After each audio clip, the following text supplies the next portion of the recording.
Nádia passou durante 18 anos e maquiada sempre. Diz que as mulheres depositam muitas esperanças nesse arsenal e revela que mais clientes tentam, digamos, consertar. Olheira, se alimenta bem, então a olheira sempre em primeiro lugar. A Ana que o diga. Se a olheira me está me incomodando muito naquele dia, eu não vou sair de casa porque eu não decido. Cada uma tem seu jeito. A falta que você tem imaginando tempo não teria que entender a campanha, né? Claro. Você gosta? É muito grande. Mas vai demorar, hein? Então acho que não vai dar tempo pra hoje. Tá queimada? A torcedora do Grêmio, que chamou o goleiro dos Santos de macaco, disse à polícia que não queria ofender o jogador. E a FIFA acabou elogiando a decisão de excluir o Grêmio.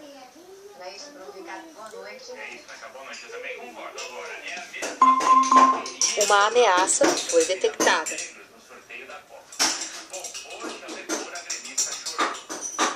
A torcedora Patrícia Moreira chegou à delegacia acompanhada do advogado e de um irmão. Ela estava com a cabeça baixa e chorava muito.